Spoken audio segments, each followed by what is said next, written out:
one I've been waiting for? You might be.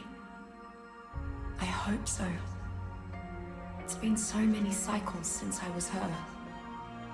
Do I even still remember Hope? I wasn't sure you'd ever turn up. The odds just kept getting longer. I guess I've been losing faith, while they've been gaining power. You have to reach me. Everything depends on your survival. Master this world. Make allies of its many creatures. Grow your strength and skill. Explore this place like I did so long ago. Put the pieces together and find me, survivor. You may be the only one who can.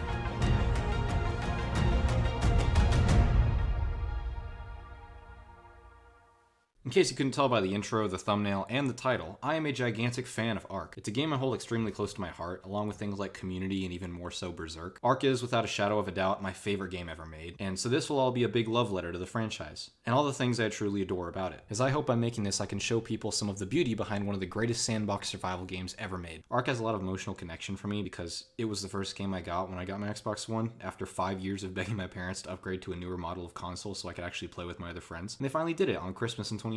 I spent the entire week playing Ark after downloading the demo and falling in love with it after basically an hour. You know, as any healthy relationship goes. I just spend all in-game days spearfishing and all the nights just gathering materials by throwing my torch on the floor next to whatever I was hacking away at because I didn't know how to turn up my brightness yet. It's those little things that seem so silly later on, but at the time made the experience all the more immersive and fun. However, I love Ark, but it has some serious flaws I can't ignore. The same way you think of Roblox with like horrible graphics in most of its game, it might as well be a Minecraft ripoff, or the way you look at the United States economy. Sure, some of it is garbage, but it's my garbage. Garbage that's entire PvE combat system is just cookie clicker. Garbage that's gravity mechanics are so atrocious that there is literally an unintentional mechanic that means that dismounting from a tame while falling instantly stops any and all momentum you've built up, allowing you to take little to no fall damage with proper timing. Now, I know what you're thinking. Evan, you degenerate. Why are you forcing yourself to go through this? Why don't you do something more useful with your time, like play a good video game, or tell the police where you hid the bodies?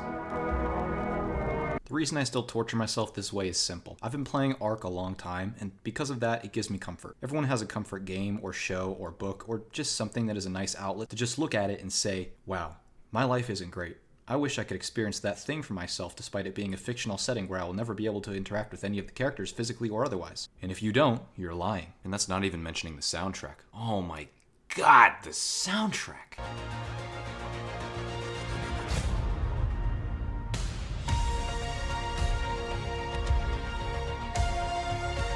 But though I'm a big fan of Ark, there's still parts of it that even after playing it for almost 6 years, I haven't even seen or experienced. For example, I can't bring myself to go and find every single Explorer note, aka the game's goobers. A goober, you know, a gadget, a gizmo, a little collectible that tells you about the wider story of the game you're playing for the sole simple purpose of fighting monsters to feel good about yourself. You know, a goober. These Explorer notes tell you basic information about the dinos and a couple of characters from the Ark canon, one of which being that knockoff Cortana in the cutscene for when you first spawn in on the island. But there are 120 different notes, and some that I haven't even seen before. And as a wise man once said, I ain't reading all that. I'm not Vadi Vidya, and I've already delegated 40% of my brain to understanding the FNAF storyline, so I'm not going to do it again. However, there's one channel that did a fantastic job of making a real narrative out of all these puzzle pieces, and I'd be making a huge mistake by not giving them a shout out here. The channel's called Netty the Noodle. They've got some truly high-level production value, and I'm super impressed by the love they've shown the narrative that not many people are willing to search for. Another example is my playstyle. Ark has two main styles of play, PvE and PvP. To be completely honest, I've never taken the PvP aspect seriously enough to really get into it, and as far as I know, I won't be having fun in it until I put another 40,000 hours into the game and learn how to basically become a good enough software engineer to break through the Pentagon's firewall. So I apologize in advance for not being able to show that aspect of the game the love I'm sure it also deserves. What can I say? I prefer to fight things that can't track my IP or send zip bombs to my family members. No, what are you doing? What are you doing? Stop! But I will say two creators that I've seen who do a great job of showing that side of the game in a fun way are Bam and Mr. Mule. Both of them are a good watch if you want to see a group of degenerate gamers roleplay as warlords and military tacticians in a game where fish can canonically scream at you. Also, through all this, if I seem to be ragging on parts I don't like, or as some say, dick riding Wildcard Studios for the parts I do, try to remember, I hold this game in very high esteem, so I'm gonna go into detail on the stuff I feel strongly about both positively and negatively to help new people get into it, along with veterans having a better understanding of some things. As Bill Burr once said, I'm not criticizing my sports team because I hate them, I'm criticizing it because I love it and I want it to win. I'll also try to go over each of the DLCs, as they are the part of the game I have the most love for by a wide margin. I know my opinions may differ from other people's, so I'm sure we can have some very civil and constructive discussions in the comments. Also, bear with me if this feels dragged out or long. I'll put some timestamps in the description if you know what you're looking for already and just want your existing opinions reinforced by an aspiring veterinarian neck deep in student loans. Anyway, here's why I love Ark: Survivally Evolved. Ark was released in June 2015, at the height of what I like to call the prehistoric invasion, where a bunch of dinosaur-related IPs started to come out of the woodwork like nobody's business. Jurassic World the game, Jurassic Park the game, The Isle. Halo 1. Hey, excuse Maybe even me. Halo 2 a little I bit. just wanted to tell you that your streams and YouTube videos have helped me through a lot. I just had to thank you, excuse me. I'm sure you get the picture. Ark was able to ride this wave of hype in a huge way, with modders and YouTubers joining forces to use Ark for as much ad revenue as possible. Plus, this was still at the time that primarily young kids were using YouTube. What do children like more than dinosaurs? Don't say unpaid labor, don't say unpaid labor. Because of this, a huge audience of people rushed to Ark, played it one time, and gave up on the game within 1 week when they realized, wait a minute, this isn't simply funny dinosaur game, this is spend 40 hours a week grinding to fill the void in your heart from failing at everything you do in real world game. Speaking of the creatures, let's talk about the main selling point, otherwise known as the dinos. Ark has 3 main types of tames, with a couple subcategories or even a select few that can fall into all 3 of these categories successfully. These are terrestrial tames, aquatic tames, and flyers. It's also worth noting that not every tame is rideable. For example, a dodo isn't able to carry your survivor who you intentionally built to have the morphological figure similar to that of an average cupcake enjoyer on its back. Needless to say, Ark has a lot of animals, with some being far more useful than others, along with even more in the DLCs and free extension maps. This is going to be a list that is ridiculously long if I say everything unique about all the dinos, so I'll just list them off and give them each a fun fact or something like it's their first day in 6th grade English class and the teacher has nothing better to do. Hey there, Editor Evan here. Sorry to cut in like this, but I just wanted to take a moment to talk about the taming system in Ark before we jump into the animals. There are 2 main methods of taming, knockout tames and passive tames. Through passive taming, the dino must be fed its preferred food while conscious and without being physically harmed in order to be befriended. In knockout taming, the dino must be physically knocked unconscious before it can be fed. For both of these methods, if at any point while being tamed the dino takes damage from anything, including you, its taming effectiveness will go down. Taming effectiveness just means how many levels are added onto the dino once it's tamed as an added benefit. The higher the effectiveness, the better the tame. Also, the bar at the bottom just means how much in a percentage of the tame is complete, meaning if it eats once and takes up 25% of that bar, it'll need to eat 3 more times, adding 75% to the existing 25 to make 100, at which point it will be tamed. This can also be decreased along with the taming effectiveness if the dino is left too long without eating. Now that you're all caught up, let's just jump into it. The Achatina is the snail you were trying to escape back in 2020. It found you. Run. Allosaurus are the T-Rex's hot cousin and a social animal. Ammonite are capable of having the exact same effect on wild creatures that you would have if a single coin were to fall out of your pocket in Romania. Anglers act like children and hit you, then run away. Treat them like such and kill every single one you see. You'll thank me later. Ankylosaurs are basically a living power drill, great for gathering metal. Ranios only exist to make you hate caves. Archaeopteryx are living parachutes, just like real-life pigeons. Test this out at your local park. With no adult supervision. Argentavis are an S-tier tame and fun to fly and pick up other creatures with. Paired with an Anki, they make for the ultimate metal harvesters. Arthropleura watch too much hentai and perverse survivor senpais without their clothes. Baryonyx are a cross between a crocodile and a cheetah, which can stun lock you if you interrupt their hot tub stream. Basilosaurus is the only creature across the entire game and all maps to be affected by real-life water pressure physics. Realism. Beelzebufo is a frog. This makes me happy. Brontosaurus isn't a real animal despite what Wildcard may think. Yeah, apparently some dumbass decided to put a Camarasaurus head on an Apatosaurus body and call it a new animal. Claw goblins never change. Carbonemus are big turtles. Avoid shooting their shells, it's a waste of ammo. Carcharodonto, I think that's it. Carcharodontosaurus will, within the time you've taken to try and pronounce its name, kill all of your tames, you, your real-life family, and possibly the entire population of South Dakota. Carnotaurus can't charge, which is a huge missed opportunity. Castroides is not actually castrated, but it can do that to you with its choppers. They're pretty good for early game considering they're great at gathering wood, and their dams have some pretty valuable resources like cementing paste and silica.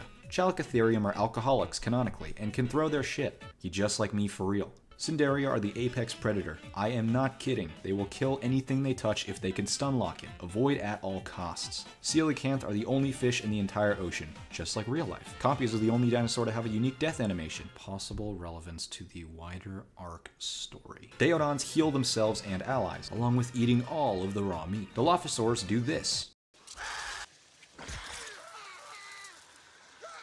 Despite there being a grand total of literally 0 fossil evidence to prove this. Dimetrodons have a sail, which allows them to function like an air conditioning unit. What do you mean that's not how temperature control works? Dimorphodon can hit your character while you're riding dinosaurs, making them terrifying in large groups. Diplocaulus is the punching bag of the swamp. Diplodocus is the punching bag of everywhere else. It cannot deal damage. This is supported by fossil evidence. Dire bears are based and awesome and way stronger than you would think. Dire wolves are also way stronger than you would think, and somehow always spawn behind you while taming a max level mammoth. Dodos. Need I say more? Doedicurus is straight ballin'. And a stoner, as in a fan of stone, but big fan of stone. Loved stone. Any stoners? Any stoners? Rise up, the stone fandom is dying. Dung beetles are my least favorite animal as they have fucking paws. What the hell? What the actual fuck, wildcard? This is an insect. What are you gonna do next? What are you gonna do next? Say that the Titanoboa is a venomous snake instead of a constrictor? Titanoboa is capable of knocking you unconscious with its venom before proceeding to do what I can only describe as a really accurate Bill Cosby impression. Dunkleosteus are underrated and can harvest all underwater resources at the price of all the miles per hour you can imagine. Electrophorus wish they could be as cool as Cinderia, but just decrease your damage and are a nuisance instead of a danger. Equus are a walking pharmacy, as you can make literal narcotics on them while riding. Also, Red Dead Redemption reference. Eurypterid are capable of having the same effect on you as watching any Marvel movie of the past 3 years besides Spider-Man and Guardians of the Galaxy. Don't let them touch you.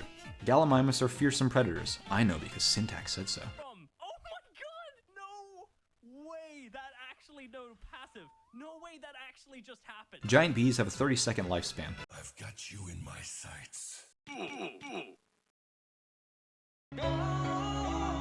Giganotosaurus is realistic to its real-world proportions and is definitely not capable of decimating ecosystems for fun. Gigantopithecus is peak male performance. Hesperornis takes the award for the most work for the least reward in a tame. This is because you have to manually drag fish to them to feed them. Oh, brother, this guy stinks! Their eggs give an XP boost, which is cool, I guess. Hyaenodon is puppy, cute puppy, pet the puppy, good boy. Ichthyornis will eat 400 kilos of narcotic cocaine and be unfazed, but your hours of work was just destroyed. Ichthyosaurs are suicidal dolphin fish type things that make taming Basilosaurs 10,000 times harder. Did you really believe you could stop me? Iguanodon is actually pretty good for early game and is very fast while also being a decent combatant. Highly recommend early game players to get one. Use bolas and trank arrows as speed is key to knocking them out. Kairuku are one of the only 2 animals to actually have natural babies in the wild that you can find that aren't their eggs. Caprasuchus are, well, very efficient at jump scares.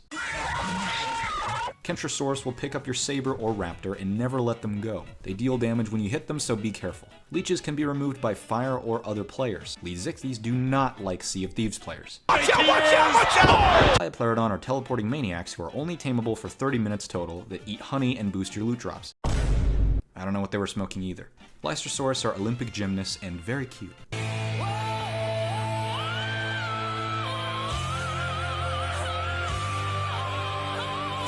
Mammoths have a saddle that you can play Osu on. Mantas are somehow aggressive predators unlike real manta rays, which don't have teeth. Megalania are Komodo dragons but bigger and can climb. Megaloceros are the punching bags of the northern redwoods.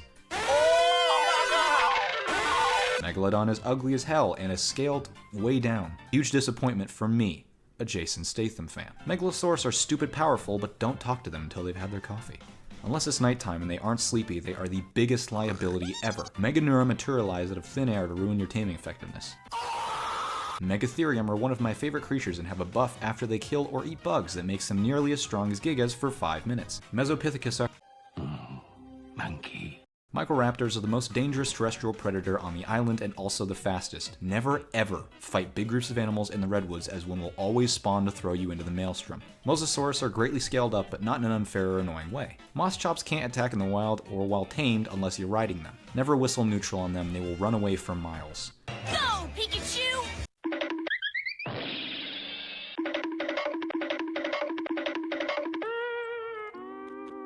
Onyx spread aids. Be warned, otters can hold multiple artifacts and are cute as hell.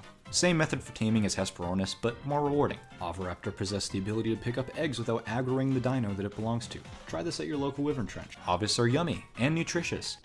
Apaches would have survived if they took JFK's place. Pachyrhinosaurus administer a neurotoxin that depletes your stamina levels. They also are like the Bill Cosby. Paraceratherium are just like bigger giraffes. No, I will not be hearing anyone out. Parasaurs are the devs' favorite animal as they have 5 different variants. Pegamastics steal your stuff, kill them all on sight. Pelagornis can swim on the surface without being attacked by most things. Phiomia are your mom. Piranha, or as OGs call them, Mega Piranha, are always watching and will always fuck you up. Plesiosaurs are sea giraffes with a taste for blood. Procoptodon are capable of flight. Pteranodon copied Procoptodon. Hominoscorpius, wait, what does it say? Insert third Bill Cosby joke of the script because you're lazy and don't want to make an actually good joke in editing. Well, that's just lazy writing.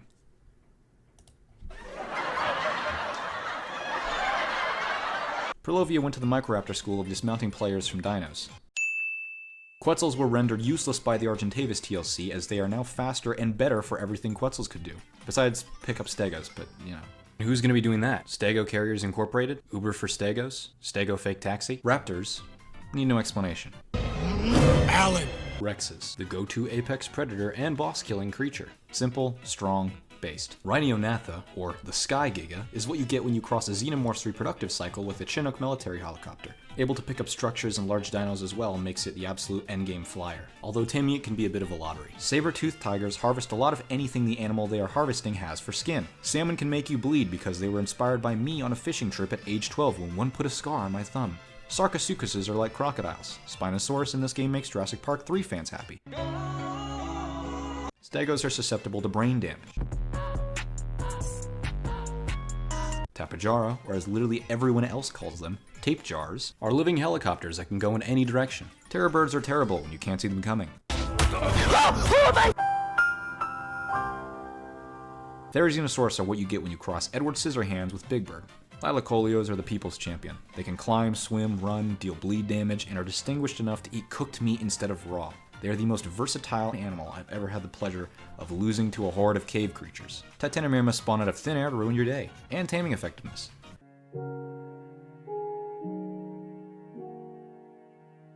Titanosaurs make for a great water mount, and are definitely not meant to be an endgame level mobile home with the destructive capabilities of an atom bomb. Triceratops are basic, moving on.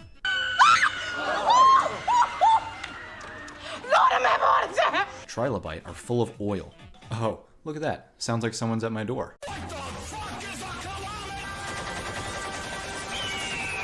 Troodons are sadistic and evil and can only be tamed by eating animals 1,000 times their size. Tusoteuthis are the kraken.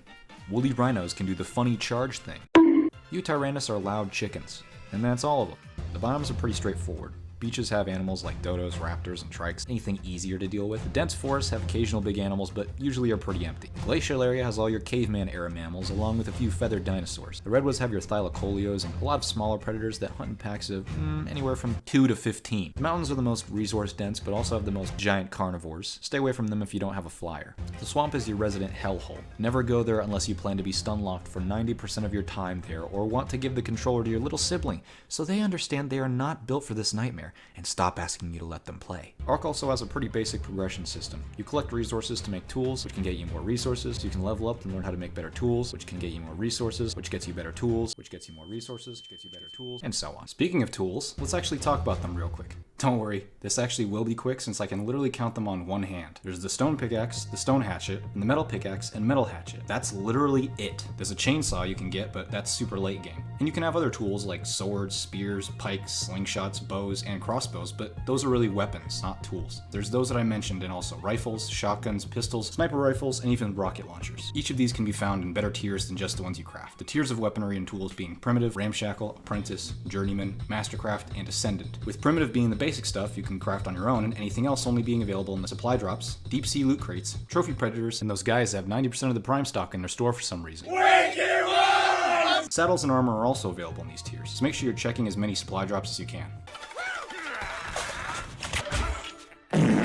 The tiers of armor go as follows: cloth, hide, chitin, gilly, fur, flak, riot, and tech. Cloth is just clothes, hide armor is just leather, chitin is bug skin, which is weird because usually the bugs are the one that's under your skin. There's bugs in your skin, there's bugs in your skin, there's bugs in your skin. Ghillie is COD reference, fur armor keeps you warm, flak is metal knight armor, riot gear is what you should wear to school in America, and tech is basically the Iron Man suit. There's also tech weapons, which I forgot to mention, but I don't really get to use them since they're only unlockable after beating the bosses, which I really don't play on the game much after I do, but they're still fun on occasion. Also, the saddles come in 2 tiers, basic and tech, with only 4 in total and a 5th on a DLC map. The basic ones can be in any of the tiers, but tech can't, letting you make the choice between a really strong basic saddle or a weaker tech one with the funny firearm function. There's also the structures, which there are several types of. There's thatch, wood, stone, metal, greenhouse, and tech, with one more being available in one of the DLCs, but we'll talk about that later. Thatch and wood being the most basic, and stone and metal being a bit more robust in late game, with nearly nothing being able to destroy them other than the largest of dinos, along with tech really only being able to destroy by 1, or 2 if you count one more in another DLC. But again,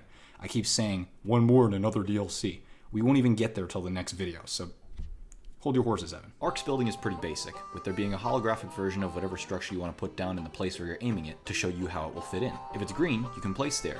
If it's red, you can't. This is either because you need to place whatever you're building on a foundation, attached to a specific structure, or you're simply in a region where the game won't let you build, like a cave. You can build with foundations, windows, walls, doors, railings, stairs, trapdoors, slanted walls and ceilings, pillars, and even tree houses. You're basically given the freedom to make any size and shape of house you want, as long as you don't try and overlap structures onto each other. There's something to be desired in the furniture department, as there's only chairs, bookshelves, a mounted skull of whatever poor animal you unleashed your wrath on earlier that day, and a toilet, but hey, what more can a man ask for? You can also build on some of your tames in the form of platform saddles. These act as huge foundations for you to place, well, foundations on, and then other structures on top. So feel free to make a mobile war base on your Titanosaurs, Brontos, Paraceratheriums, Mosasaurs, and Quetzals. Remember, OSHA can't stop you in the virtual world. So basically you start out with literally nothing, and have to work your way up to the Stone Age, then the Wild West, then modern day, and then finally thousands of years in the future all within the span of a few weeks, just like how real life humans did it.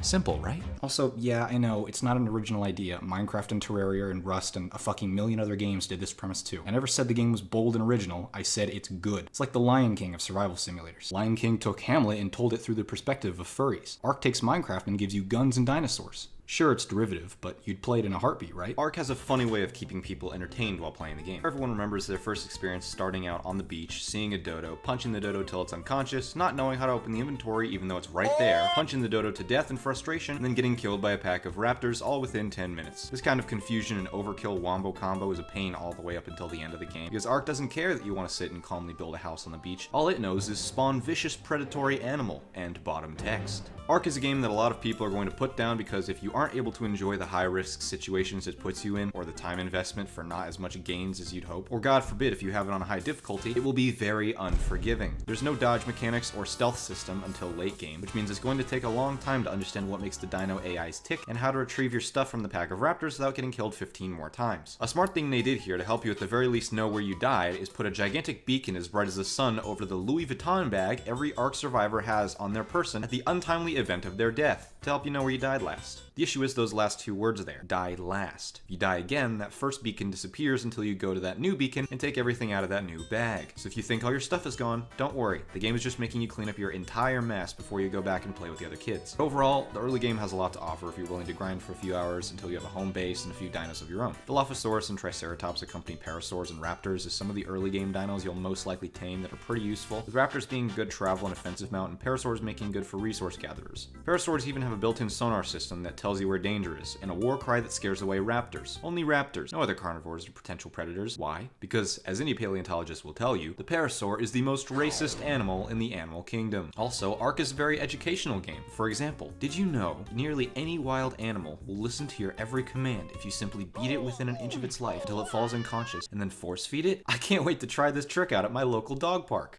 Anyway, these animals help you get to the next stage of the game, where you can utilize metal, polymer, and silicones to build stronger tools and armor, along with more sturdy building materials like stone or wood. The point I'm trying to make is that Ark is a game for the grinders. People willing to spend hours of their day getting beat over the head over and over again by the elements until they finally have enough resources to build a helmet. In Ark terms, keep getting slaughtered by bottom feeders until you've got enough of your own flesh to befriend a monster. It's basically that analogy of when you're in prison, rather than going in and beating up the biggest guy in there, go in and make friends with them. And that is where Arc truly shines, slowly working towards a goal that will make things more fun, more productive, or even more simple. And then when you finally achieve that goal, getting enough materials for a crafting recipe or finding that perfect dino to ride around on, it just feels so damn good. Against all odds, you continue to mash buttons until you make it to the next stage of the game. The mid-game. Yeah, let's all make the same joke, guys. Mid-game, more like mid-game. Shut the fuck up! Go talk to your family or walk outside or do something for your miserable life. Take my advice, I'm too far gone. It's at this point that you start understanding the mechanics of the island you've been put on and what advantages you can give yourself. You realize those big colorful beacons have supplies at the bottom of them. You notice that the level of dinos actually means if you tame higher level ones, they are more powerful than lower levels exponentially. You realize you actually have the capability to trap and tame that apex predator you were shitting bricks about before. This is another place where Ark reminds you it's a sandbox in the engram system. The engrams are basically your crafting recipes. You get points to use every time you level up, and you can select engrams to unlock with those points each time you level up. The engram system is Ark's way of telling you, hey, this is possible. Try and make this happen. When you get to the point when you see in the engram selection system, T-Rex saddle, you realize, holy fuck, I'm gonna be a god. The engram menu lets you see weapons and tools that let you know what the next step is, as thankfully Ark wasn't made by Ubisoft and doesn't have a lame-ass taskbar at the top. At least not until Genesis, but we'll talk about that much later. This is just a personal opinion I have. I know that some people think the engram menu is dumb because you don't get enough points to unlock everything yourself, but to that I say, actually, if you ascend from each map, you actually do have enough. You're just not capable of beating all the maps to accomplish that goal, and you should feel bad about that. I'm kidding. Ascending from all maps might as well be a full-time job. Anyone who does it has my utmost respect, and I worry for your vitamin D levels, but I'm getting sidetracked. The mid-game is the point where you finally feel like you're a bit safer, and you can count on your backup tool sets instead of just running around losing your gear every 5 minutes. You've gotten to the point where you can comfortably deal with most predatory animals and likely obtain multiple large herbivores or medium-sized carnivores. This is when you realize the game just gets more grindy, and it's again a bit of the point where a lot of people put the game down because they like the primitive stage the most. I personally like the mid to late game, but I understand exploring a world of dinos with nothing but a spear can be pretty entertaining. Plus, not everyone has the time or the patience to spend 2+ hours hitting rocks and flying back to base with the loot haul over and over again. Considering what I said before about the mountains and how they have the most giant carnivores and dangerous predators, you're probably going to be doing this a lot because they have the most resources, but you're not going to want to be there for long. This is why simply flyers are just better for harvesting resources, because you don't have to worry about fighting things while you haul loot back and forth. Personally, I love the simplicity of it, but that could also be because, as everyone knows, deep down, the children yearn for the mines. This part of the game lets you know that you're going to have to truly work if you want to become that T-Rex riding Giga Chad warlord, and that building a base that's impossible for dinos to breach will take a huge chunk of your time. So you might want to relocate and set up camp in a more peaceful and resource-rich area to mitigate the danger and risk of the elements. And so you build a raft, or you set up each of your animals in some weird whistle-follow one on each animal separately type caravan, and begin your journey to the promised land. But on the way there are plenty of challenges you'll have to overcome. This is another point where Ark did something simple but great, introducing alpha predators. Nope, not that kind.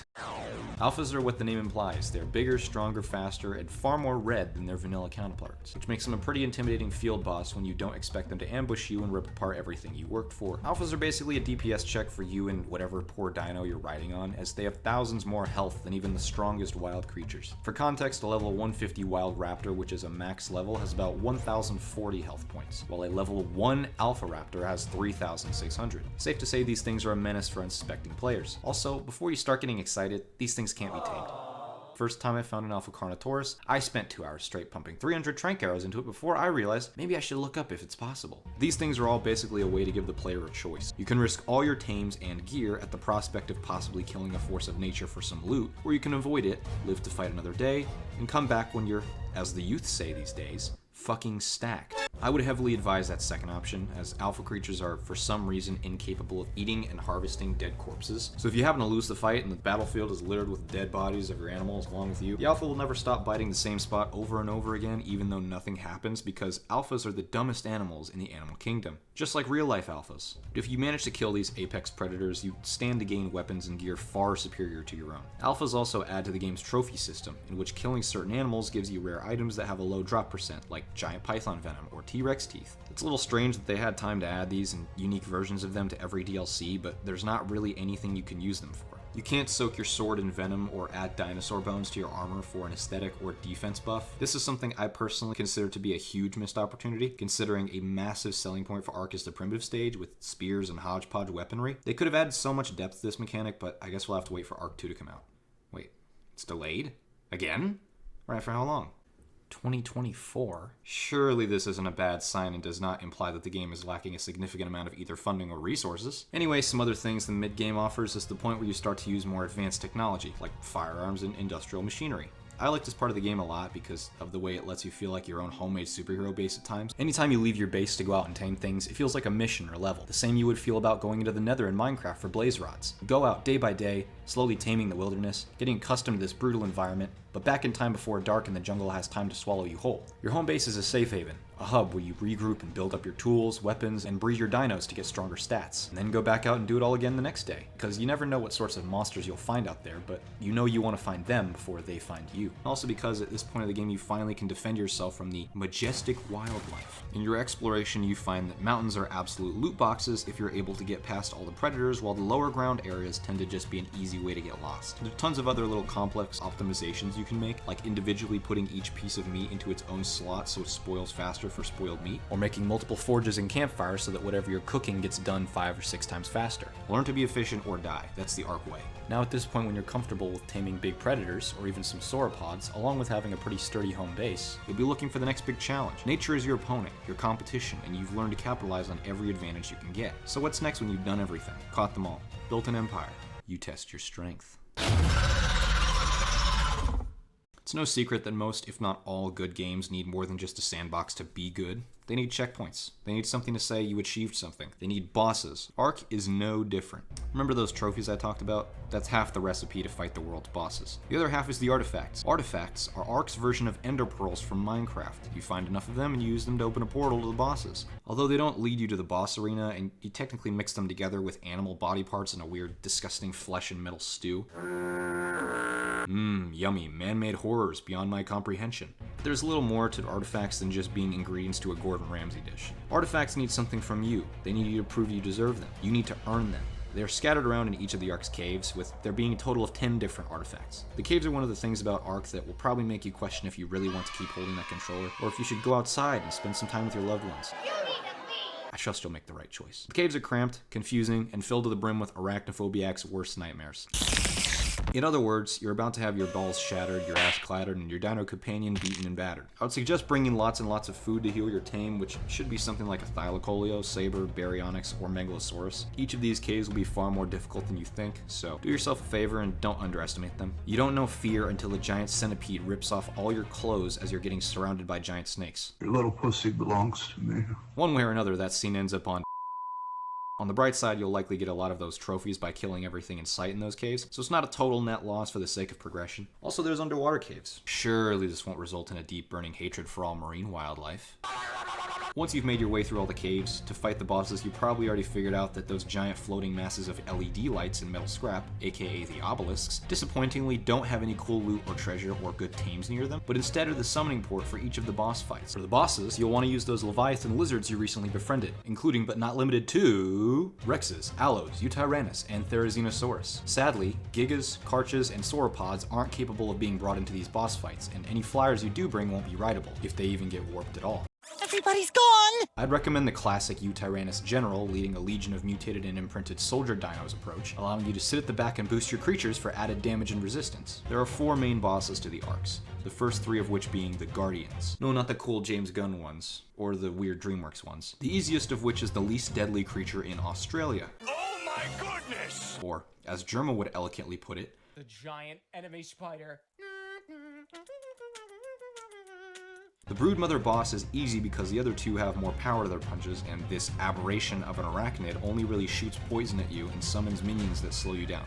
Yeah, only that. It also is weak to Megatheriums, and having a specific weakness is something the other 2 bosses also don't have to worry about. The mid-tier boss is the Megapithecus, or Giant Monkey, and the most dangerous boss if you go in without a very significant piece of information. You see that bridge there? Well, if you look closely, you'll see there's a giant hole on the right side of it. That leads straight to the bottom of the mountain. If you fall down it, or any of your creatures do, which likely will, they instantly get a trip to the man upstairs. Or should I say downstairs, am I right? The way to combat this is just keep your creatures at the start and go physically bring the Megapithecus to your tames by aggravating it. Then it's a bit stronger than the Broodmother and summons a bunch of other primal primates, but otherwise it's pretty easy with strong enough tames. Then there's the third and most powerful guardian by far, the Dragon. The Dragon is one of the most difficult fights in the entire game, including all DLCs and wild creatures, as it possesses the one thing all the creatures of the jungle lack: fire. Once you have it, you rise to the top of the food chain. The fire the dragon has deals percentage over time, unlike other types of fire, which means it's 10,000 times more dangerous. It also means you have a guaranteed limited amount of time to kill it, depending on how often it uses the fire, considering that it's percentage based and not actual damage. It also has minions of Pteranodons and Dimorphodons, which Dimorphodons can hit you while riding on a creature and therefore are not to be underestimated. But the dragon also can straight up fly away from the entire fight and ignore you for up to 2 whole minutes, while also raining fire down that can kill you in one hit if you're unlucky. Little tip here, by the way, the dragon apparently does like 50% less damage to herbivores, which gives you a huge damage buff in terms of how long your dinos can survive. Unfortunately, this doesn't affect the fire damage, and the dragon will still deal 20% of your dino's max health every time it does it, but it will be significantly harder to kill them considering that it doesn't actually deal as much damage with the regular attacks. To say this boss fight gets your adrenaline pumping is an understatement. After this, you'll be clutching your chest and shaking while praying to God that there's not, by some bad miracle, a second phase. I truly am the king of the monkeys. But if you manage to lay low the Ark's Guardians and prove yourself the apex predator, an even greater champion stands in your way. However, before you can fight it, you need to prove you are an unshakable opponent. At the top of this gigantic volcano in the middle of the map, there's a little something called the Tech Cave. The Tech Cave is the unholy offspring of lava and death itself, a labyrinth with one way in and one way out. You won't even have enough time to get all your dinos in the damn thing before the door shuts. No fucking way, I forgot one. Oh my. Please don't leave him out there in the cold.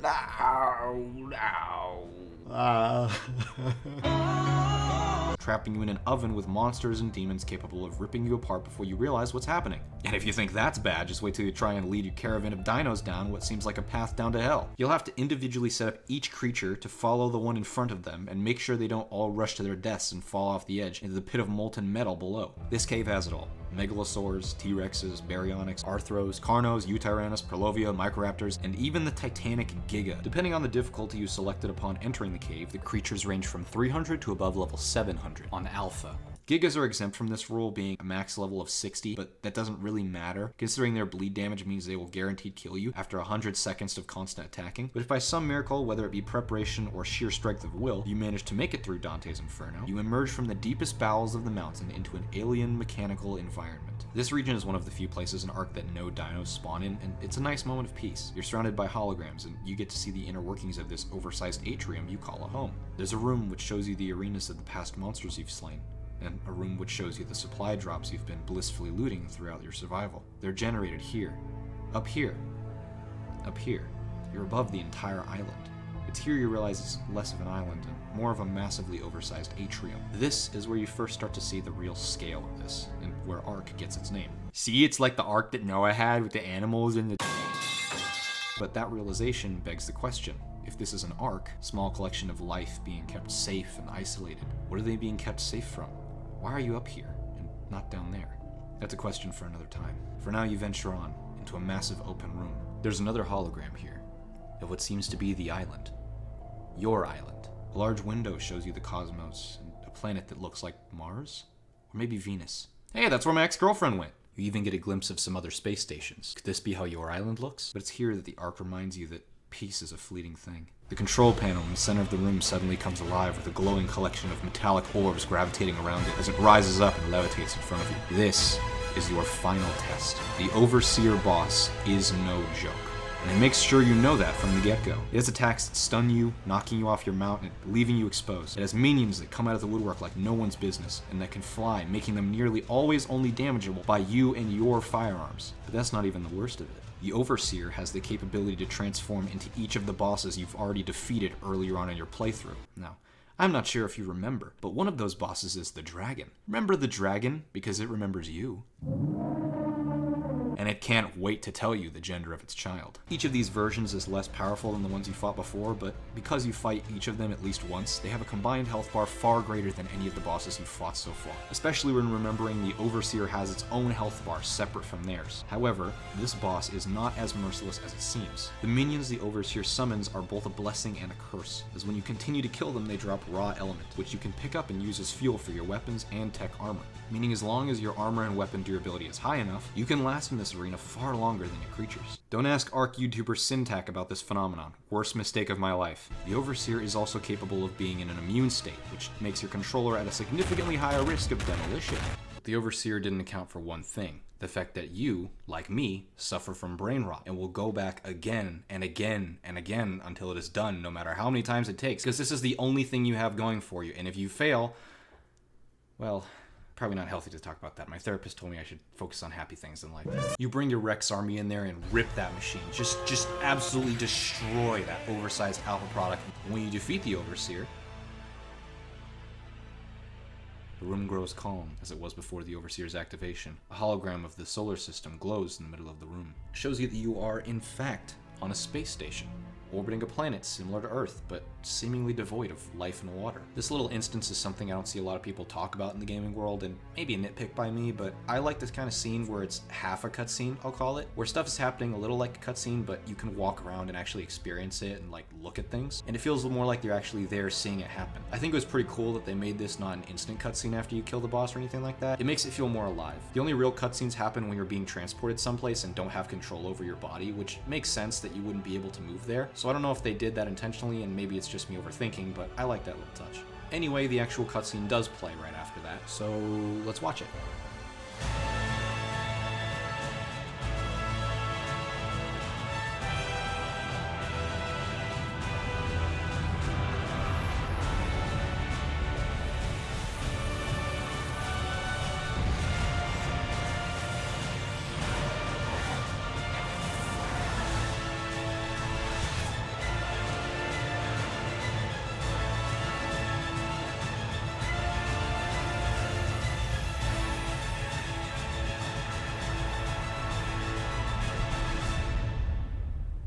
And here begins the so-called next level, and first DLC of the story arcs. This is where the game gets a little more scorched earth. And that's all there is to say about the base game. That only took, what, like 20 minutes? 43 minutes?! I'm so sorry for wasting so much of your time. Do you know how many Subway Surfers TikToks and Sigma Mail posts you could have sat through by now? God, I am so sorry. But hey, at least you made it to the end of the video, and that makes me happy. So at least you can close the YouTube app knowing that you made another straight white guy's life easier. Sorry I couldn't have gotten this out sooner. I really wanted this out by July 15th, since I had a trip to go on, but it was just too much content to sift through. I already cut out the entire recipe system along with crops, not to mention breeding and mutations, but I hope you can come to forgive me for saving your time. I plan to make one more video at least about the story DLCs, and those should be a bit easier to go through since I've already put the groundwork down in this one, but we'll see. Expect that within the next 2, maybe 3 months, but again, I have no idea, and I haven't even written the script for it yet, but that's all I've got for you. So in case I don't see you, good afternoon, good evening, and good night. I hope you all have a wonderful rest of your day, and as always, bing bong.